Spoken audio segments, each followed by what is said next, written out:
अस्सलाम वालेकुम नाज़रीन, नजर डालते हैं देश की राजधानी नई दिल्ली और उत्तर प्रदेश से कुछ खास खबरों पर। आप सभी का स्वागत है सच न्यूज में। आइए जानते हैं उत्तर प्रदेश और देश की राजधानी से कुछ खास खबरें।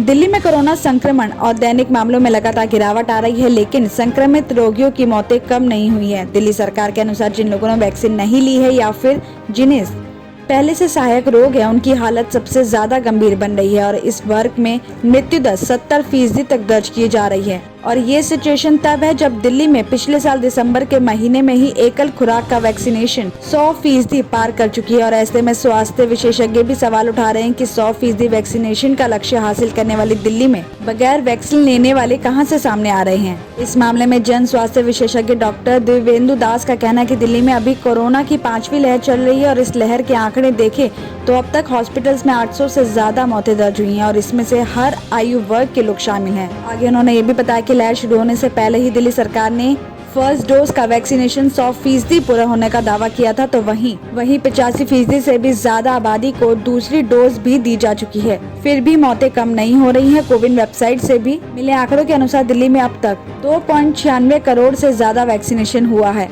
तो वहीं दिल्ली डेथ अथॉरिटी कमेटी के एक वरिष्ठ सदस्य ने भी बताया कि कोरोना संक्रमण से मरने वालों में वैक्सीनेशन कराने वाले भी शामिल हैं और साथ ही वो लोग भी हैं जिन्होंने सिर्फ एक ही डोज हासिल की थी। और ऐसे में वैक्सीनेशन और मौत को लेकर आंकड़ों के आधार पर ठोस निष्कर्ष नहीं निकाला जा सकता।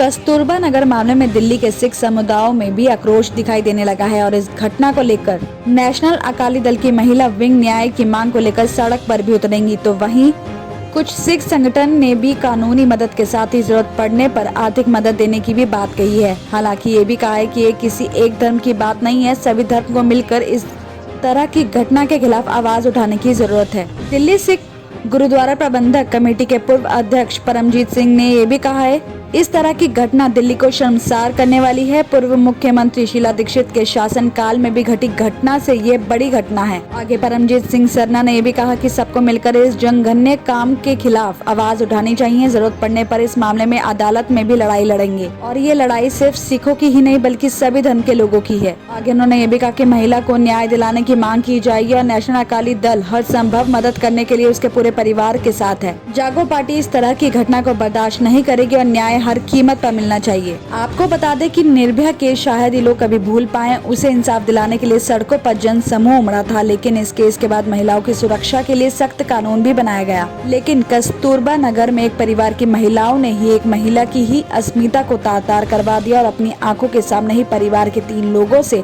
सामूहिक दुष्कर्म करवाया और इसके बाद आरोपित महिलाओं ने पीड़िता को गंजा करके उसके मुँह पर कालिक पोत कर मोहल्ले में जुलूस भी निकाला था और सबकी आंखों के सामने बीच गली के एक महिला की अस्मिता नीलाम हो रही थी और लोग तमाशा देख रहे थे। पुलिस सूत्रों का कहना है कि आरोपी परिवार के अलावा हुटिंग करने वाले और तालियां बजाने वाले लोगों की भी पहचान की जा रही है। उत्तर प्रदेश में विधानसभा चुनाव से पहले AIMIM अपनी पूरी ताकत झोंक रही है, तो वहीं AIMI के प्रमुख असदुद्दीन ओवैसी मंगलवार यानी आज दोपहर उत्तर प्रदेश के सिवाल खास और मेरठ सिटी इलाकों में घर घर जाकर अपने प्रत्याशियों के लिए वोट मांगकर प्रचार करेंगे। आपको बता दें कि ओवैसी ने बीते सोमवार को भी गाजियाबाद के डासना पहुंचकर धौलाना विधानसभा सीट से अपनी पार्टी के प्रत्याशी हाजी आरिफ के पक्ष में प्रचार किया और घर घर जाकर जनता से वोट भी मांगे थे। तो आज ओवैसी मेरठ जाएंगे और इस दौरान असदुद्दीन ओवैसी सिवाल खास विधानसभा और मेरठ सिटी के इलाकों में घर घर जाकर प्रचार करेंगे, साथ ही प्रभावी मतदाताओं के साथ संवाद भी करेंगे। आपको बता दें कि ओवैसी ने बीते दिनों गाजियाबाद में मुख्यमंत्री योगी आदित्यनाथ और अखिलेश यादव पर जमकर हमला बोला और इस दौरान मुख्यमंत्री की तरफ से गर्मी निकालने के बयान पर ओवैसी ने भी कहा कि वो जून में शिमला तो बना देते, लेकिन मई जून के महीने में लोगों को ऑक्सीजन नहीं दिला पाए। वहीं सपा के राष्ट्रीय अध्यक्ष अखिलेश यादव पर भी हमला बोलते हुए उन्होंने कहा कि समाजवादी पार्टी में 45% मुस्लिमों के टिकट काटकर उन्हें अब दरी बिछाने के लिए और झंडा उठाने के लिए छोड़ दिया है। फिलहाल अब समाजवादी पार्टी में मुस्लिमों की कोई हैसियत नहीं है और इस दौरान उन्होंने अखिलेश पर मुस्लिम समाज के नेताओं के टिकट काटने और उनका इस्तेमाल करने का आरोप लगाया है। उन्होंने आजम खान और अब्दुल्ला आजम की भलाई के साथ ही जौहर यूनिवर्सिटी फिर से शुरू होने की दुआ मांगी है।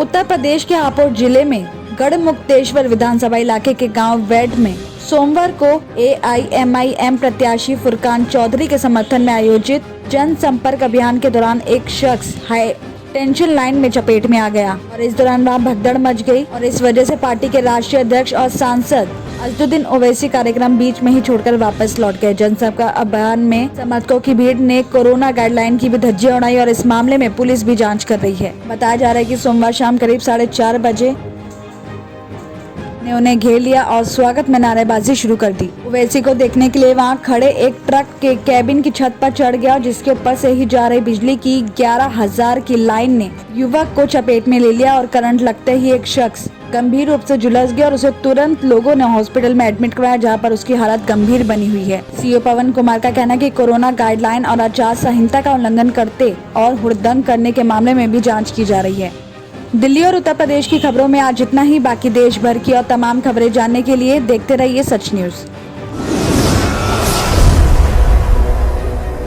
जर्मन 10 हॉस्पिटल ऑर्थोपेडिक से मुताल्लिक हर मरीज यहाँ शिफायाब। इनाम याफ्ता doctor Mir Jawad Jar Khan, senior orthopaedic surgeon, advance operation theatre, ICU, digital x-ray, laboratory, physiotherapy, pharmacy, sharing और प्राइवेट रूम्स, लेडी डॉक्टर्स और डॉक्टर अर्जुमन सुल्ताना गैनाकोलॉजिस्ट की खिदमात हासिल। वाजबी फीस और मुकम्मल सहूलियात से हजारों मुतमईन। एम्बुलेंस से आरास्ता German 10 orthopaedic hospital, pillar number 150, Attapur, Hyderabad.